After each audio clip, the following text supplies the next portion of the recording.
Hello. Hopefully this is going to work. So today we're going to be working on our story quilt that we started talking about last week.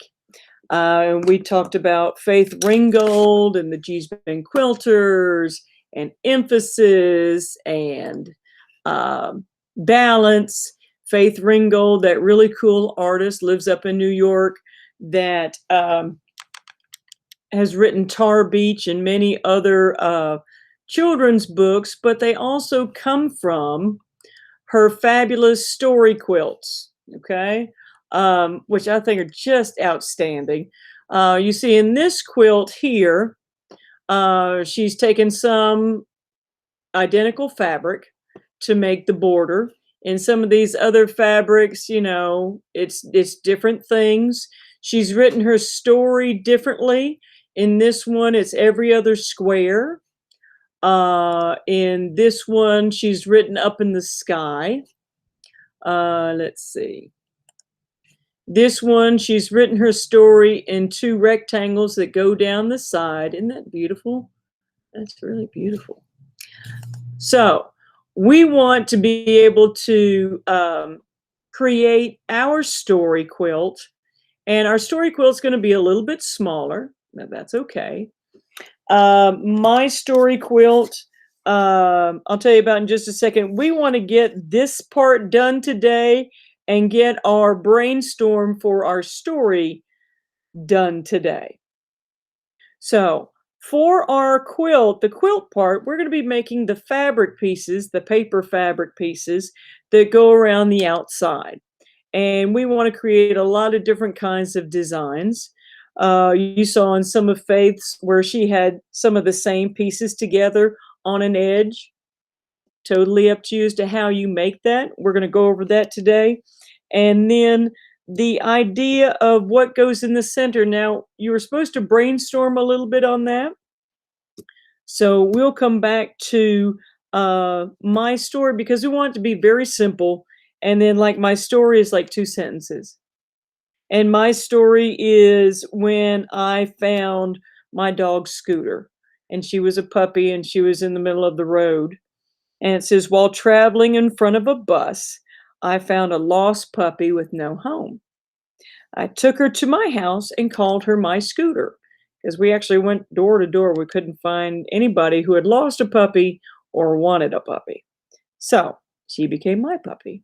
So that is my story for my story quilt. You notice the illustrations, kind of simple. I kind of started with the stick person and kind of put like rectangles on there. Remember, Faith Ringgold did not do a whole lot of detail. She's not a Kehinde Wiley where everything was photorealistic, okay? So let's get to the design parts of the quilt. Now, if you look at my quilt here, there is all kinds of fabric, all kinds of designs, pretty nice designs, some funky psychedelic designs. There's flowers. There's just, I don't know. There are leaves. There's trees. There's chickens. There's, people on where's my dude on the horseback? He's somewhere in here. There he is. Dude on a horseback. There. So, your patterns can be whatever you want. You like drawing horses? Then put some horses in there. Totally up to you. So, let me move my story quilt out of the way. What you will be getting today are,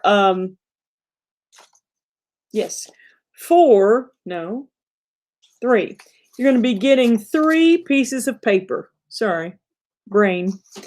On these 3 pieces of paper are where we're going to be putting in our designs. So our designs, when I first started this, on mine, I had 3 pieces of paper, and I made a big design on each piece of paper, like that. And it's a little boring because it just repeats and repeats and repeats. And we saw on some of Faith Ringgold's designs where you had some different things going on. She had like several together that were the same or mixing and matching, totally up to you. So I thought, I want to do a little bit more than just 3 different designs. So what I thought of was, since what I'm doing to make my design, I take my paper, I fold it in half, and then I bring the bottom to the top, and then I cut on my folded lines to get my rectangles to make my edge, my border. I thought, well, if I'm just folding it in half, can't I make some long pieces? Maybe I can do two that are the same and two that are the same, so maybe I have twice as many designs in my quilt than I do. I can do that. And then I thought, well, I can keep pushing that and maybe do 4 different ideas. So those are your options today. You know, do you want to make a big design that goes edge to edge and you have to use 3 or more colors? Or do you want to do a design where we fold our paper in half and we make 2 different kinds of patterns on one sheet of paper, like these? Or do you want to, when you fold your paper into fourths, create 4 different patterns? So those are some decisions that you can make. They can be patterns or they can be just something that's totally random, because a lot of these are totally random. See, I see you. There's grapes, there's wiggly designs, there's fish going after a little fish, a big flower, whatever you want to do. Okay, so let's move some of this out of the way. So on your paper that you're getting, big design, leave it, fill it edge to edge, go all the way off the edges. A double design. If you want to do the double design, I'm going to take my piece of paper, I'm going to bring the long edge to the long edge, line up your edges. Yes, Miss Miller cut this paper, and no, it's not perfect. It's close. It's okay. Okay, so now I've got 2 long rectangles that I can do my designs in, like this one. If I want to go, I want a lot of different types of designs. That is cool. So to make that, to fold it into quarters, okay, you've already folded it in half this way, long side to long side. Now let's bring small side to small side. When you do that, you have your paper into fourths. And then you can design your pattern or your design. If you just want to do something really interesting and cool, do something interesting and cool. But you are going to go from folded edge to edge. So I'm going, here's my folded edge right here. And maybe I want to make some kind of plaid.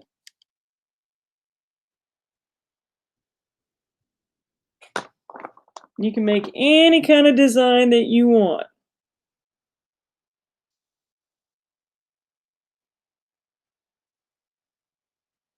And what else? Let's try black.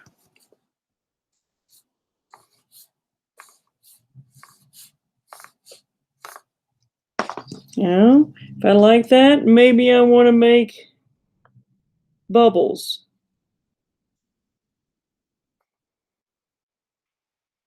You know, and make these designs go off the page like you've got more fabric that you're working with, and make them go off the page. So go right to that edge.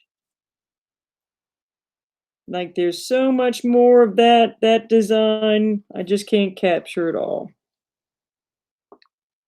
I need to buy some twistables.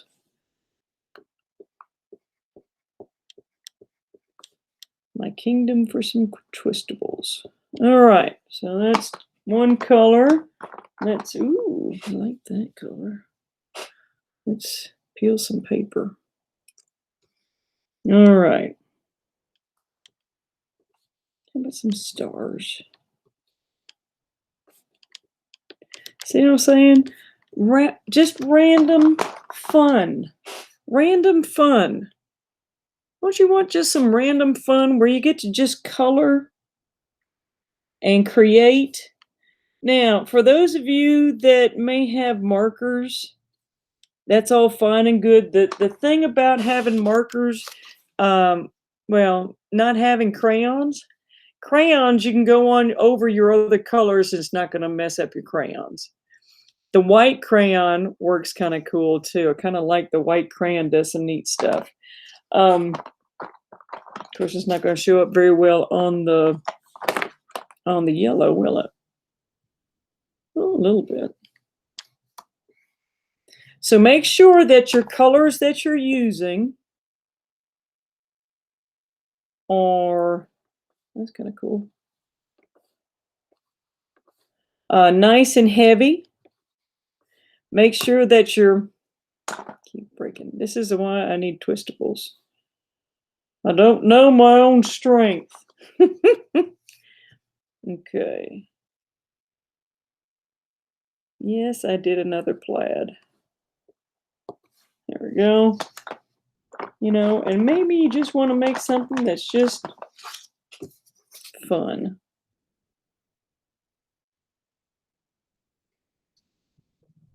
I know you're going, Miss Miller, you already did circles. I know. Give me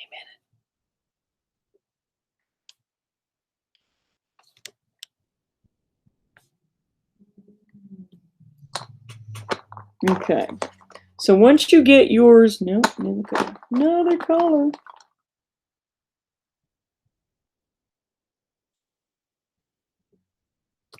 Once you get your designs done,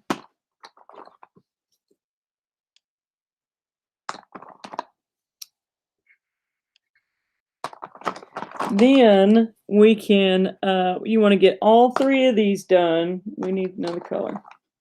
Have an orange here. Orange here. Okay. And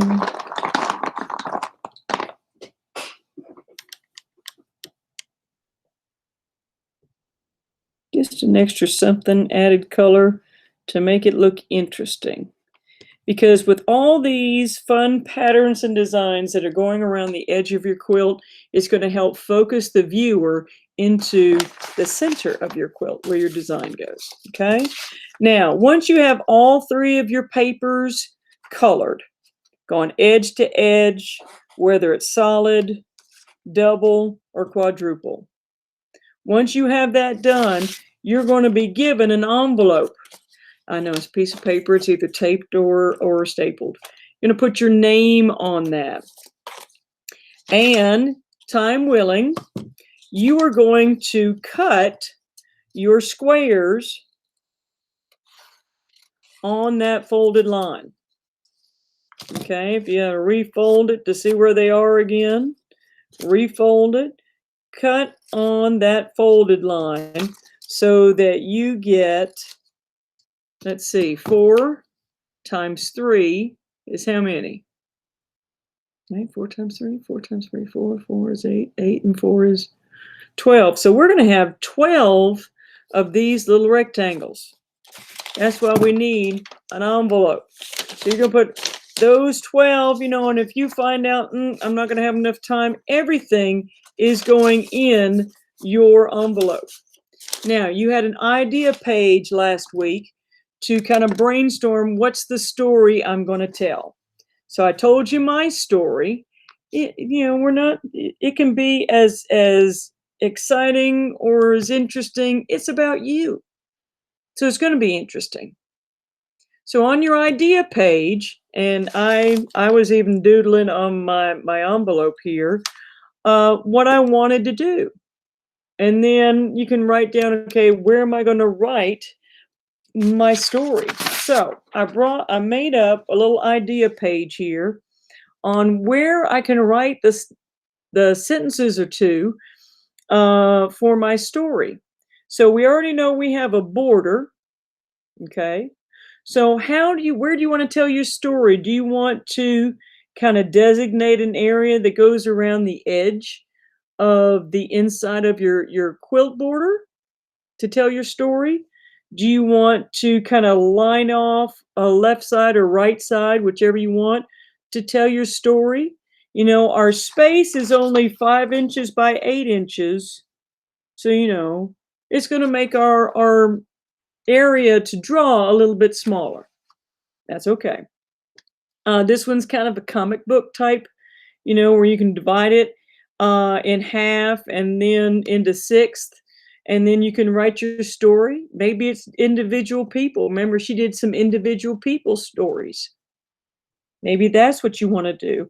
Like this one where she had, remember in the buildings where everybody was flying, and she wrote up in, well, with white up in the cloud areas. Maybe you want to do that. This one is just designating an area at the bottom. I think this will be too busy, and it'll make your designs where you're going to be drawing a little bit too tiny. I think that's kind of out of the question.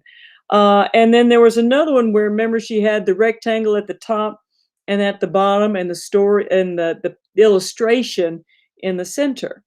So once you have your squares, all your rectangles, they're not squares, Miss Miller, they're rectangles. Once you have those cut out, get your idea page out and work on your story quilt ideas. Where do I want to write my story? There's mine. It's kind of off to the side because I had kind of an open space there. So you might want to get your idea and how you're going to illustrate it big and simple, okay? You know, Faith Ringgold, remember the people had kind of rectangular legs in pants or in skirts that were more triangular. We're not talking Kehinde Wiley kind of, we're not talking that much detail. It's very simple. So don't stress out about that.